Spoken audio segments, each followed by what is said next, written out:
నల్గొండ పట్టణం జిల్లా మహిళా శిశు దివ్యాంగుల మరియు వయోవృద్ధుల శాఖ ఆధ్వర్యంలో ఈరోజు జిల్లా స్థాయి క్రీడా పోటీలు అత్యంత ఘనంగా ప్రారంభమయ్యాయి. శేఖర్ రెడ్డి, కృష్ణవేణి ఈ పోటీలను ప్రారంభించి దివ్యాంగుల ఉత్సాహాన్ని అభినందించారు. ఈ క్రీడలు ప్రత్యేకంగా 18 సంవత్సరాల కంటే తక్కువ వయసు గల దివ్యాంగుల బాలబాలికల కోసం నిర్వహించారు. వారిలో దాగి ఉన్న సృజనాత్మకతను మరియు ప్రతిభను వెలికి తీయాలనే లక్ష్యంతో ఈ కార్యక్రమాన్ని చేపట్టారు. పరుగు పందెం, క్యారం బోర్డ్, చెస్ వంటి వివిధ రకాల ఆటలో వీరు పోటీ పడ్డారు. ప్రతి క్రీడలోనూ గెలుపు ఓటములకు అతీతంగా ఆనందాన్ని, క్రీడా స్ఫూర్తిని ప్రదర్శించారు. ఈ సందర్భంగా బాలబాలికలు, వారి తల్లిదండ్రులు, అలీ, విమల వంటి ఇతర నిర్వాహకులు ఎంతో ఉల్లాసంగా కనిపించారు. ఈ క్రీడా పోటీల్లో ప్రతిభ చూపిన విద్యార్థులకు రేపు అనగా డిసెంబర్ 3వ తేదీన బహుమతులు అందజేయనున్నారు. రేపటి రోజున అంతర్జాతీయ దివ్యాంగుల దినోత్సవం సందర్భంగా జిల్లా కలెక్టర్ చేతుల మీదుగా బహుమతులు అందించనున్నట్లు నిర్వాహకులు తెలిపారు.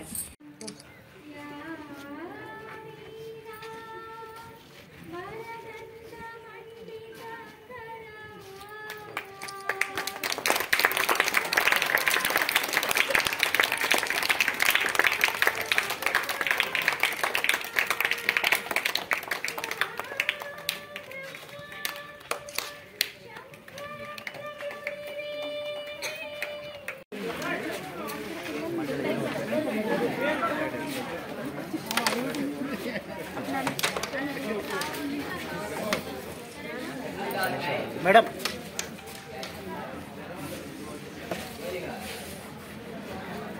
అక్షయ సిద్దిక నడు మేడం సిద్దిక కిందికి మేడం ప్రియా అసంజర్ తీసుకురా ప్రియా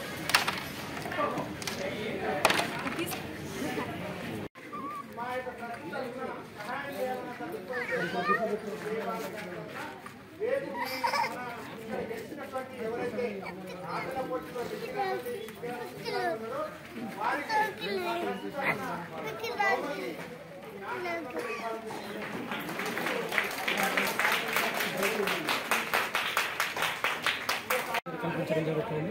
కాబట్టి ఇట్టి అవకాశాన్ని సద్వినియోగం చేసుకోవాల్సిందిగా కోరుతున్నాము. మరియు చివరగా 3వ తేదీ నాడు జిల్లాలోని అందరు దివ్యాంగులతోటి దివ్యాంగుల దినోత్సవాన్ని పురస్కరించుకొని జిల్లా కలెక్టర్ శ్రీమతి ఇలా త్రిపాఠి గారు ఈ యొక్క కార్యక్రమానికి ఇచ్చేసి ప్రోగ్రాం విజయవంతం చేయడం కోసం అన్ని విధాలుగా తను ప్రోగ్రాంకి ఇచ్చేస్తున్నారు. కాబట్టి దివ్యాంగుల దినోత్సవం సందర్భంగా జిల్లా స్థాయిలో నల్గొండ జిల్లాలో మేకల అభినవ స్టేడియంలో ఈరోజు రేపు స్పోర్ట్స్ కండక్ట్ చేయడం అనేది జరుగుతూ ఉంది. అలాగే 3వ తారీఖు కూడా దివ్యాంగుల దినోత్సవాన్ని చాలా ఉత్సాహంగా, చాలా సంతోషంగా జరుపుకునే విధంగా మేము ప్లాన్ చేసుకోవడం జరిగింది. ఈ కార్యక్రమంలో అందరూ పాల్గొనాలి. జిల్లాలో ఉన్న అందరూ దివ్యాంగులు ఉత్సాహంగా ఈ కార్యక్రమంలో పాల్గొనాలని కోరుతున్నాను. దివ్యాంగులందరూ ఆత్మస్థైర్యంతో ముందుకు వెళ్ళాలి. అంటే చదువు సంబంధించిన అవకాశాలు కావచ్చు, విద్యా అవకాశాలు, వైద్యం, ప్రతి డిపార్ట్మెంట్లో ఏమేమి స్కీమ్స్ ఉన్నాయో అవన్నీ కూడా తెలుసుకొని అవన్నిటిని కూడా సద్వినియోగం చేసుకోవాలని కోరుతున్నాను. ఆర్థికంగా బలోపేతం చేయడానికి ఈ కార్యక్రమం నిర్వహించగలుగుతా ఉంది. మరి దానికి ఎక్స్టెన్షన్గా ఇప్పుడు మళ్ళీ కొత్తగా వికలాంగ సంఘాలు ఏర్పాటు చేస్తూ ఉన్నాం. వారందరూ కూడా సేవింగ్స్ నేర్పడమే కాకుండా మరి లోన్స్ ఇప్పించి వ్యాపారాన్ని వృద్ధి చేసుకోవడానికి తగిన చర్యలు తీసుకుంటా ఉన్నాం.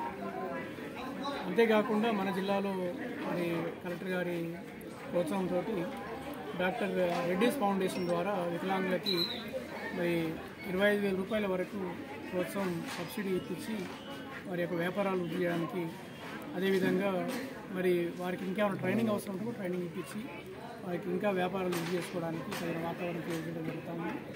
మరి మన జిల్లాలో మరి సదరం సెంటర్ కూడా నవీకరించి ఇప్పుడు అన్ని ఫెసిలిటీస్ ఏర్పాటు చేయడం జరిగింది.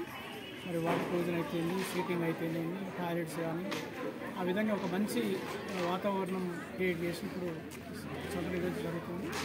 మరి దాదాపుగా జిల్లాలో ఇప్పటికీ 82,000 మందిని సదరంలో అసెస్మెంట్ చేశాము. అందులో 52,000 మందికి ఇప్పుడు సర్టిఫికేట్ కూడా ఇష్యూ జారీ చేయడం జరిగింది. ప్రతి వారం కూడా 4 రోజులు ఈ సదరం సెంటర్ నడుస్తుంది. కాబట్టి ఎవరికైనా ఇంకా కావాల్సిన వాళ్ళు ఆన్లైన్లో UDID పోర్టల్ ద్వారా ఆన్లైన్లో నమోదు చేసుకోవాలని కోరుకుంటున్నాం. మరి రేపు 3వ తారీఖు నాడు అందరూ కూడా పెద్ద ఎత్తున పార్టిసిపేట్ చేసి మంచి ప్లానింగ్ తోటి కార్యక్రమాన్ని నిర్వహించుకుంటారని కోరుకుంటూ మరి మీ అందరికీ ఒకసారి అందరికీ ధన్యవాదాలు.